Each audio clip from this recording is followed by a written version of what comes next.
Donald's death was heartbreaking. Donald's up there now. Annoying God with his shrill voice. Yeah, I never liked that Dave fella, you know. He was way too full of himself. He saw potential in me. That little guy who was wasted over there. This Dave guy seemed like a big deal. But he also caused the second downfall of our channel.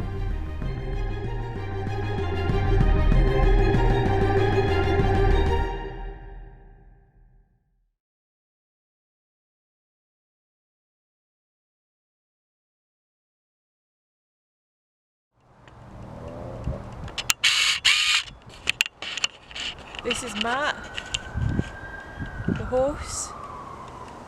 It's not my horse, it's not really called Matt, I just like to call it Matt. Come here every day and feed it.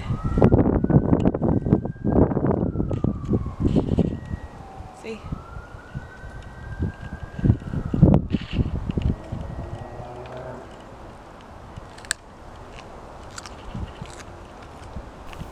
"2014 was a good year for them at Lost. And 2014 was also the first time they had a Christmas special without any tension at all. Christmas to-do list. We found a Christmas to-do list.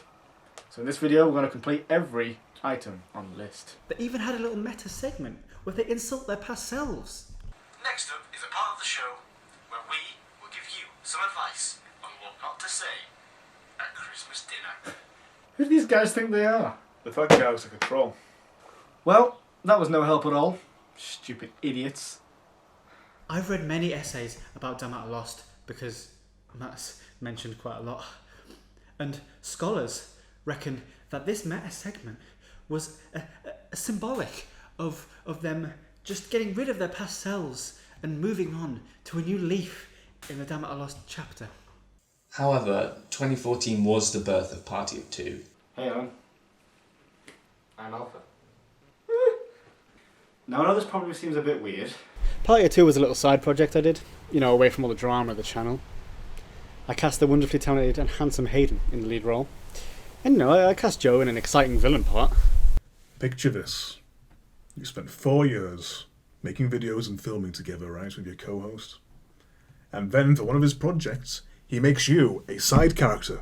Or when you're not on film, right? When you're not there for those 3 measly episodes as a side character, he puts you behind the camera doing the fucking busy work. Party of Two was a good time. I think Matt liked the freedom. It's a bit like when a band member leaves to do a far superior project. I was excited to see that Matt had branched out to do a side project, but then he didn't even cast Joe in the co-lead role. He cast that Haydn guy from Mini Sketches 3. After I found that out, I didn't even watch it. I think it was just some Aladdin rip-off anyway. I suppose you want to be voiced by Robin Williams as well, don't you? Party of Two is great. Anyone who thinks that Matt was wrong for casting Joe in a small part is just jealous that he didn't cast them. Joe got more than he deserved. I wouldn't have used him at all. If it were up to me, I would have used Vin Diesel to play the bully instead. He would have done a much better job. It was shambolic, it was fucking disrespectful. Just on a baseline, that's all what it was. That was him getting back at me. It was sour grapes, okay? It was fucking petty of him. But whatever, I'm over it. Although in the first scene where Joe's character punches mine, that wasn't a stunt. He really punched me in the stomach. I was throwing up my trailer for the rest of the afternoon. I swear he was wearing a knuckle duster, but he denied all claims. He just said he'd gone method, and I should respect that. Apples, bananas, oranges. What rhymes with oranges? So Dave got this little documentary made about Dougie to promote an album he'd made. And of course, you know, it went up on our channel. Mainly because Dave blackmailed us.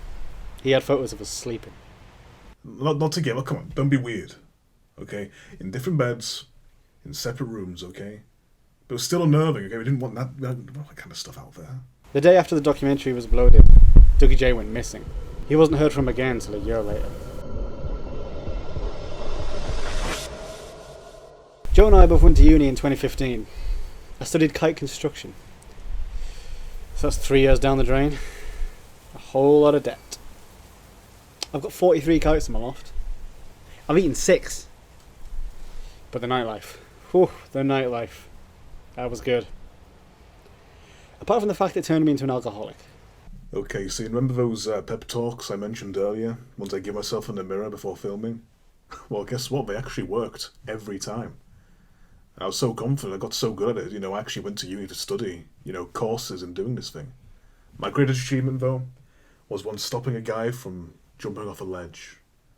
I mean, granted the guy was a bungee jumper, but I still consider it a win. I suppose after all of this, though, the future of the channel seemed uncertain. You're way behind your quota, and you've only made 3 videos this year, so naturally, I'm going to have to evict you from your studio, which in this case is your room. You can't evict me from my room, it's my room. So we made a comeback with the Christmas comeback. And gosh darn it, I See to a Misplaced also made a comeback in the Christmas comeback, which made our comeback... I've just said comeback a lot. Yeah, I think the video was called Big Christmas Return, right? I don't know. We thought that was the last we've seen of those American bastards. But here they were, trying to take the channel from us, like they always did. Well, if we want to finish this video, we're going to have to get rid of them somehow. Probably just kill them. Yeah, they couldn't keep us out for long, We had came to go back at Christmas. The best time to come back. That's when all the comebacks happen. Christmas. That's you what get, one of the videos you is get called. artists that don't do anything for ages, and then they come back with a Christmas album. That's what we were doing, basically. But a Christmas album of Dammit, we had a Christmas album. We did? I don't know. But, once again, they ended up strangling us to death. But the comeback worked, and we made a few more videos that summer. We either fight or we die. Uni turned me into an alcoholic. So much so that I can't remember filming most of our videos from 2015 onwards. Jesus. Matt's got so bad. There was one time I had to make a video pretty much just for clones, because, he was just too drunk to film anything. I was drinking anything I could get my hands on. Vodka, whiskey, drain and blocker. Every week, I had the shits for weeks. So the producers approached the clones and said, hey, we're going to make Game of Clones 2. And it's going to be mostly clones. And, a lot of new clones were made just before then. So we figured we'll make a big video together. Was this your card? No? We had quite a small part in Dammit, I Lost. We were cloned rather late on. Game of Clones 2 we appeared in, actually. Then I considered Evil Murder a clone.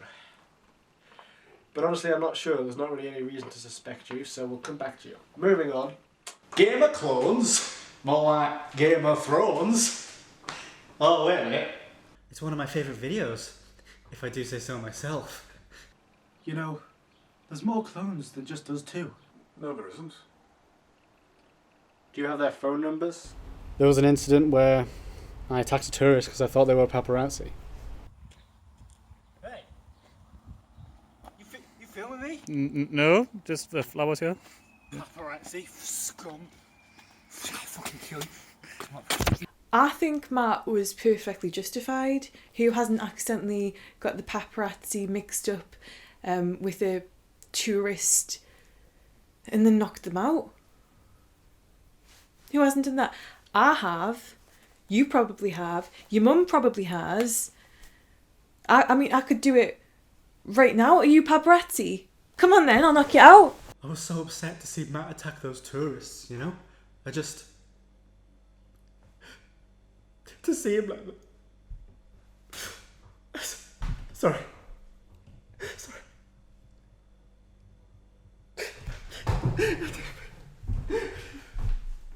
I was actually really worried when Matt started to go downhill because obviously that's what kicked it all off for Donald, That's what led to Donald's death. Attacking that paparazzi is something Donald would have done.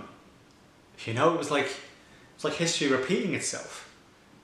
It's like the Dammit I Lost curse or something. Swear they were looking at me funny though. See, after that, the channel just had a black cloud over it. And you can see it in the Christmas special we shot that year, The tension was so thick, it was like dog shit flavoured jelly. Just unpleasant. He cut through with a knife. How would we not know the camera's there? We set it up. It's all for comedic effect. That's when he dragged me down with him. Shame to admit. Honestly, 2017 was just a blur. I'd drink more bottles of wine a day than a minion mum. Dave found Dougie in the woods and ended up making a documentary about that too. And then he got Dougie to release an album inspired by his time in the woods.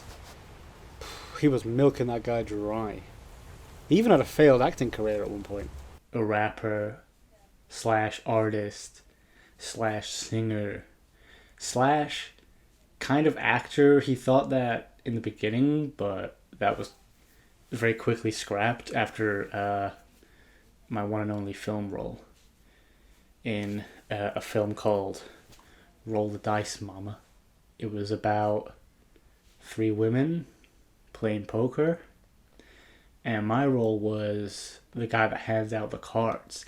And I wasn't supposed to say anything, but I just couldn't keep my mouth shut, which is like kind of just who I am.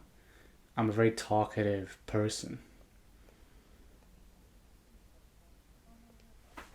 Of course, now he's making absolutely fire music, available on Spotify. You see, Dougie and Dave, they uploaded 2 documentaries to our channel. And at first I thought, you know, it was okay. Making a bit of content here and there, kept it going, but the more I thought about it, the more we thought about it, the more they started doing it, it became more and more clear that Dave was trying to push us out and just push Dougie in. At this point, Dave was starting to control the channel. He had 2 documentaries uploaded and he didn't want to stop there. So I flipped. I called Dave and I told him exactly what I thought of him. Hello, Dave Monigrabber speaking. Who the bloody hell do you think you are? Sorry, who's this? It's Joe. You know, from the channel you just fucking stole. I'm pretty sure I signed all the documents and gave you the lumps. That's not the point. Then what is your point exactly? My point, right, is that you're making a mockery of our channel. It already was when I found you. You take that back, you bastard! You're really wasting my time here. You know, I've got things to do. I've got things to be getting on with. Yeah? Well, I'm about to waste your time in court, bitch. Yeah, see you there. Bring it on. This started a whole legal battle between Dave and us that was settled in court. But not before Dave and Joe had a fist fight in front of the entire jury. Dave took us to court. And as soon as I saw him, you know, you can bet fists were flying. He took the term legal battle. Literally. You know, we were fighting right there on the steps in court. You know, it was a travesty. But that asshole, he can't throw a right hook to save his life. It was like watching Godzilla versus like some other really big monster that has a lot of money. Naturally, that didn't really help our case. And by the end of it, Dave had full control of our channel. I was kind of like, what's that country that was just like really neutral in the war? No, I think it was Italy. So I was Italy in this legal World War II. Well, when Dave Monigrabber started to, you know, take over the channel and then all that legal stuff was happening, they hired me to dig up some dirt on him. But couldn't find a damn thing. That man is clean as a whistle. Because I murdered all the crucial witnesses. What? I recant my previous statement. This is the report that we have. You see, he admits what he's been doing and then recants it straight away. I can't do anything. Yeah, part of us was pretty happy when Dave acquired the channel, because as far as a fellow American, you know, they'd have some solidarity, but nah, I didn't want us either. They hated us. Personally, I'm not a big fan of Dougie J's music. I don't think anyone is. They got greedy. They kept talking about what's theirs and theirs when, in reality, you know, before we stepped in, you know, before Monigrabber Records came and had the acquisition, you know, they were nobody, okay? It was taking up useful space, which I could put a little Dougie over there, you know? Dougie J's music is incredible, though. Like, to the point where it was almost worth it that him and his manager tore the channel apart. In 2017, the only stuff uploaded to the channel was Dougie J's music. It really felt like we were finished. I'm a violent guy. I'll even fight the sky. If I was tall enough, I'd punch a rain cloud. I'd knock its rain out. Oh yeah, But then we got incredibly drunk and uploaded a Christmas special. Welcome to Dammit and Frost. Lost. Oh, for welcome back to Dammit I Lost. Christmas special.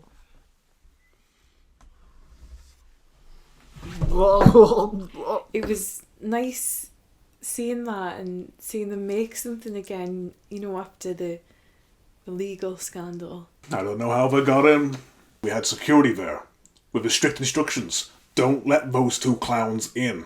They got drunk on wine, they came onto the set, they put decorations up everywhere, and no one stopped them. No one stopped them. I was over there in Miami, you know, signing off another record label over here and there, you know. Little things about trade secrets, can't go into them, can you? To be honest, I don't really remember much of that, but from what I do remember, it was a pretty fun day. It was like we were those 14-year-old boys again, you know, just uploading whatever we wanted without having to answer to anybody. Only this time we were 21 and absolutely fucked. That was the last time we were on screen together. And to be honest, even though we were completely smashed, you know, I enjoyed myself, to be honest. You know, it was fun. We still had a few arguments here and there, you know. That was inevitable, being together, you know, for so long, and of course, given our issues, but honestly, the whole thing just reminded me back when we could tolerate each other, you know. It's day 57 in the Christmas.